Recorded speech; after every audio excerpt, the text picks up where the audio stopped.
ఒక్కసారి కొమ్మూరి గోల్డ్ కి కాల్ చేయండి. తాకట్లో ఉన్న మీ బంగారాన్ని విడిపించి మార్కెట్ ప్రైస్ కి వాళ్ళు కొనుక్కుని మిగతా డబ్బులు మీకు ఇచ్చేస్తారు. హలో అండి, అందరికీ నమస్కారం. మనం ఒక పర్సనల్ టూర్కి పోయినప్పుడు ఎలాంటి ఎంజాయ్ చేయగలం, మనం ఏంటి, మన కుటుంబ సభ్యులు ఏంటి, మనతో వచ్చిన వాళ్ళు ఏంటి, ఇంతవరకు ఆలోచిస్తాం. గిరి గీసుకొని ఆలోచిస్తాం పర్సనల్ టూర్కి పోయినప్పుడు.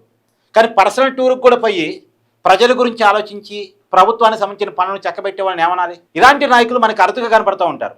ఇప్పుడు నారా లోకేష్లో ఇలాంటి అరుదైనటువంటి లక్షణాలు మనకి చాలా క్లియర్గా కనబడుతూ ఉన్నాయి. మీకు 2 ఉదాహరణలు చెప్తా. ఈ మధ్యకాలంలో నారా లోకేష్ మీద వైసీపీ చేసిన ప్రధాన విమర్శ ఏంటి? ఆయన విమాన ఖర్చులు ఏంటి?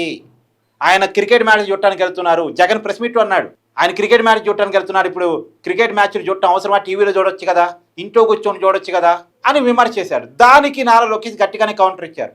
నా పర్సనల్ డబ్బులతో నేను వెళ్తున్నాను, నేను ప్రభుత్వ డబ్బులతో విమాన ఖర్చులతో వెళ్ళట్లేదు, నా వ్యక్తిగత డబ్బులు పెట్టుకునే నేను వెళ్తున్నాను అని చాలా క్లియర్గా నారా లోకేష్ కౌంటర్ ఇచ్చాడు.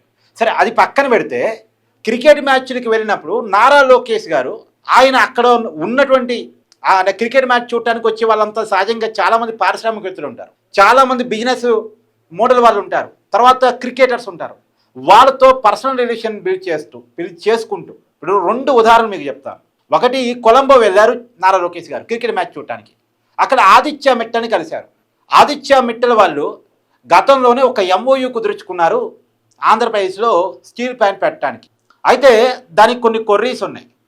అక్కడ ఆదిత్య మిట్టల్ని కలిసి వాటి మీద చర్చించి వాటి మీద ఒక కంక్లూజన్ తీసుకొచ్చి ఆయన్ని ఒప్పించి మొత్తానికి మొన్న మధ్యనే మనం చూసాం, అనకాపల్లి జిల్లా నక్కపల్లి దగ్గర 1,00,000 కోట్లకు పైగా పెట్టుబడితో అతిపెద్ద గ్రీన్ స్టీల్ ప్లాంట్ నిప్పాన్ కంపెనీతో కలిసి ఆదిత్య మిట్టల్ వాళ్ళు పెడుతున్నటువంటి ప్రాజెక్ట్ అది. అంటే కొలంబో క్రికెట్ మ్యాచ్ చూడటానికి వెళ్ళి క్రికెట్ మ్యాచ్ చూడటం కదా ఆయన చేసింది.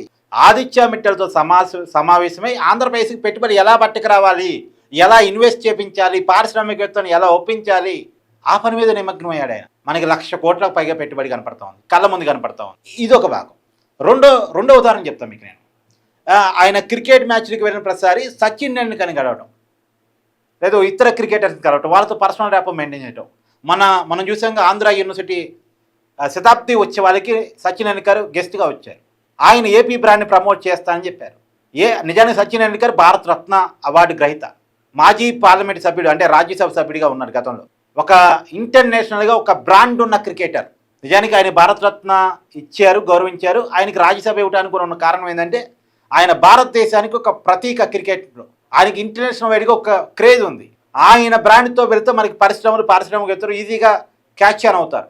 దాన్ని ఎన్క్యాచ్ చేసుకొని సచిన్ టెండూల్కర్తో ఒక పర్సనల్ ర్యాపో బిల్డ్ చేసి మొన్న వైజాగ్ తీసుకొచ్చి ఆంధ్ర యూనివర్సిటీ శతాబ్ది ఉత్సవాల్లో ఆయనతో మాట్లాడించి ఆయనతో ఒక సంకేతాలు, ఏపీ బ్రాండ్ నేషనల్ కాదు ఇంటర్నేషనల్ అని. అంటే ఇలాంటి ప్రయత్నం నిజంగా అభినందించాలి. నాకు చలి పుడుతుంది, నేను దావోస్ వెళ్ళలేను, నాకు దుప్పట్టు సరిగా లేవు, నేను ఫలాని చోటుకి వెళ్ళలేను, ఇది వైసీపీ అయినా మనం చూసాం. పారిశ్రామికవేత్తలతో సమావేశాలు పెట్టరా అంటే రోడ్డు పక్కన పోయే పానీపూరి వాళ్ళతో సమావేశాలు పెట్టిన సందర్భాలు మనం చూసాం. ఐపాక్ టీం సభ్యులకి కోర్టు వేపించి వీళ్ళే పారిశ్రామికవేత్తలను కూర్చోబెట్ట మనం చూసాం. కానీ పారిశ్రామికవేత్తలు ఎక్కడ ఉంటే అక్కడికి వెళ్ళి వాళ్ళతో పర్సనల్ ర్యాపో మెయింటైన్ చేసి, ఎందుకంటే ఈ దేశంలో చాలా పెద్ద కాంపిటీషన్ ఉంది పరిశ్రమల కోసం చాలా పెద్ద కాంపిటీషన్ ఉంది. తమిళనాడు వైపు నుంచి ఉంది, కర్ణాటక వైపు నుంచి ఉంది, మహారాష్ట్ర వైపు నుంచి ఉంది, గుజరాత్ వైపు నుంచి ఉంది. ఈ దేశ ప్రధాన నాయకత్వం అంతా కూడా గుజరాతే కదా, మోడీ గారు, అమిత్ షా గారు. ఏ ప్రధానమైన పరిశ్రమ వచ్చినా అడ్డుపట్టకపోవడానికి ట్రై చేస్తుంటారు. కానీ ఆంధ్రప్రదేశ్ వైపు తీసుకురావాలంటే ముందు పారిశ్రామికవేత్తలను ఒప్పించాలి. దానికోసం వాళ్ళని కలవటానికి, వాళ్ళతో పర్సనల్ రిలేషన్స్ మెయింటైన్ చేయడానికి ఆయన పర్సనల్ టూల్ను కూడా పారిశ్రామికవేత్తలతో పర్సనల్ రిలేషన్స్ మెయింటైన్ చేసి ఆంధ్రప్రదేశ్కి పెట్టుబడులు పట్టుకురావడానికి ప్రయత్నం చేస్తున్న తీరు. ఇప్పుడు మీకు ఒక చిన్న ఉదాహరణ చెప్తానండి. నారా లోకేష్ గారు ఆస్ట్రేలియా పోయారు, నిజానికి పెట్టుబడుల ఆకర్షణ కోసం వెళ్ళారు. వెళ్ళినప్పుడు అక్కడ ఆయనకు ఒక ఐడియా వచ్చింది. అక్కడ మన రొయ్యకి, మన చేపకి వాళ్ళు ఎక్స్పోర్ట్ నిలిపేశారు గతంలో. అక్కడ వాళ్ళు దిగుమతి చేసుకోవట్లేదు.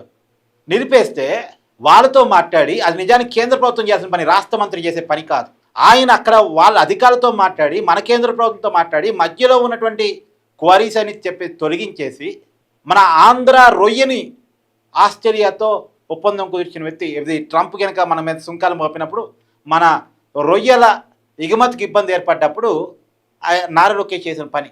ఆస్ట్రేలియా పోయినప్పుడు ఈ పని చేశారు. అండ్ నిజానికి అది కేంద్ర ప్రభుత్వం చేసిన పని, ఒక రాష్ట్ర మంత్రి చేసే పని కాదు, కానీ చేశారు. భుజాన్ని వేసుకున్నారు. ఎందుకు? అది మన ఆంధ్ర వాళ్ళకి మంచి జరిగిద్ది కాబట్టి, దేశానికి కూడా మంచిది కాబట్టి ఆ రోజు ట్రంప్ సుంకాల ఫలితంగా ఆక్వా పరిశ్రమ ఇబ్బంది పడుతుంది కాబట్టి నారులోకి ఇచ్చేశారు.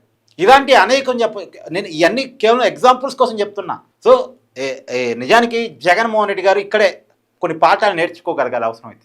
సో ఏపీ బ్రాండ్ని ఇంటర్నేషనల్ చేయడానికి నారా లోకేష్ గారు పడుతున్న ప్రయత్నం నిజంగా అభినందనీయం. దీని మీద మీ కామెంట్ని కూడా జడ్జ్ చేయండి. Thank you.